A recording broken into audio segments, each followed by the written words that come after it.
Okay guys, welcome back to episode 2 of my anti-sexualist Minecraft Let's Play.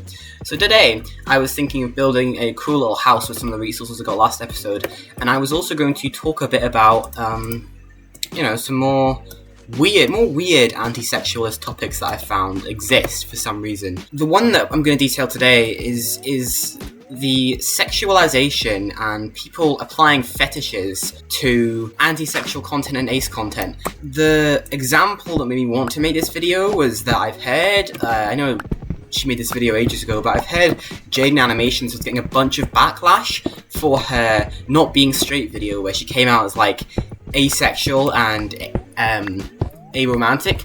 It's pretty vague, like she doesn't give away much information, so she doesn't want to make any assumptions, which is kind of strange because a lot of things in the video do make you wonder and leave you with questions. People are saying that because she is asexual and arrow ace, that she is grooming kids because her ideology does not match up with the hetero ideology. Which is kind of ironic, considering being arrow ace is like one of the least offending things you can do. Asterisk. I'm gonna come back to the asterisk. But it's one of the least offensive things you can do because it's literally the absence of wanting a relationship and having that need for a relationship. I say need, I don't really believe people need to have sexual or like those types of intimate relationships with people. But you know what I mean. She's openly saying that she doesn't really feel that way. And then people are saying that she's being predatory by introducing her audience of kids to a topic that involves the lack of the thing that the parents are worried about the children being exposed to. Which I just think is the stupidest thing I've ever heard. It makes me want to laugh, but not in a good way, obviously. Yeah, the other thing that I wanted to mention, the little asterisk that I mentioned, was she is saying that some people who are arrow ace will still have sex, which is really weird to me, because that's kind of like a phrase people use, or a get-out clause people use, just so they can be included in the LGBTQ plus space. They say, oh, I'm totally asexual. I'm not attracted to anybody, but I love my boyfriend and I love sex and I have sex. And I'm thinking, like, that's just absolutely stupid. They're like, oh no, but I don't feel lust. I only feel love. But I like the feeling of sex. That's what I like, is what these people are saying. Not Jane herself, but the people who are asexual and have sex. It's kind of really, really silly. I think I've seen on a bunch of asexual sites how people are saying that the A in asexuality should be taken literally. And you shouldn't just use it as a way to like sneak into LGBTQ spaces. It makes people I think it just makes people feel special. And that's kind of sick, actually. Because they're taking away from the people who actually feel that way. And then they use it as a sort of kink. Like, oh, I'm ace, but I'm gonna have as much sex as I like. It's really, really weird to me. Like, some of these people clearly do have attractions. It's like the fake trans people who fake being trans to assault women. It feels like that. It's on that sort of like uncomfortable level. Because obviously not all trans people are disgusting and sexual. That's actually another thing I want to mention. In fact, some trans people, they actually become trans to eliminate their sex drive and sex organs. But the funny thing is, in anti-sexual spaces specifically, people are being discriminatory for trans people because they believe that trans can only be a sexual thing and it's a fetish. And if a child grows up to be trans, it's a fetish. And they won't listen to the argument that these people have been trans for like their whole life. It's always been a thing that's going on. Sometimes it feels worse at certain times. Like as you grow older, you might notice it more, and that's just part of the path to self-discovery. I know that's really cringe, but it's kind of like the path to self-discovery.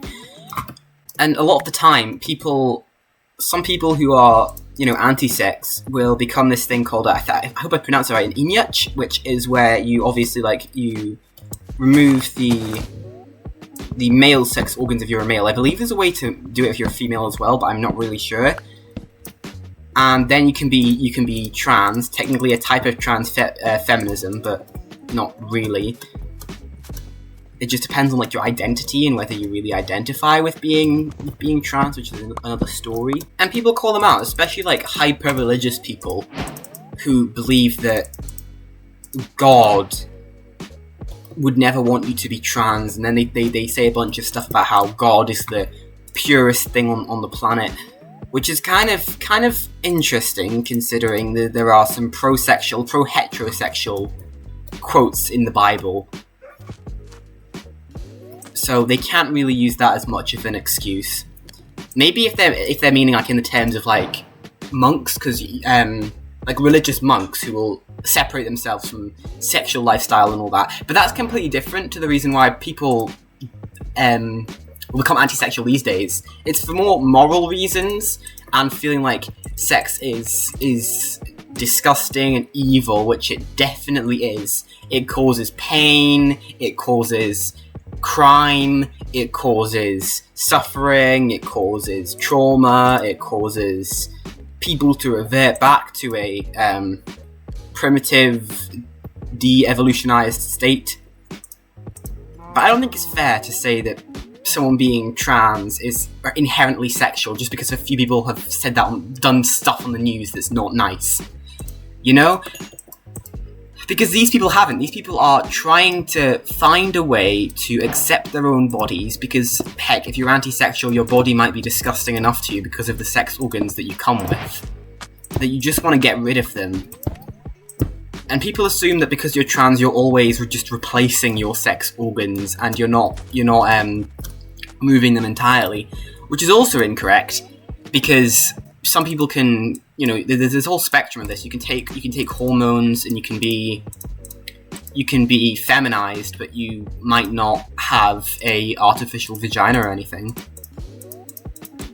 I just think it's kind of interesting. People will say they'll call it predatory. They'll call it against nature to be trans as an anti-sexual, which is also ironic because being anti-sexual already goes against nature, and I think nature is absolute BS anyway with the things that goes on in it. But yeah, that's my thing to say about first of all, people being mean to Jaden for no good reason, the fetishes with ace culture, which are like disgusting and vile, and people are trying to infiltrate anti-sexual and ace spaces so they can spread sexual beliefs, and the issue, the non-existent issue with transgenderism and anti-sexualism, which clearly go hand in hand because I've seen so many people on different forums, well, different places, different platforms, saying that they have become trans to feel more comfortable in their body, and these people are anti-sexual, and it's just a pattern. It's just a pattern. That's all I can know. And transgenderism is hard to describe and explain because it's more of a feeling than anything else. Hope you enjoyed. Subscribe. Bye bye, guys.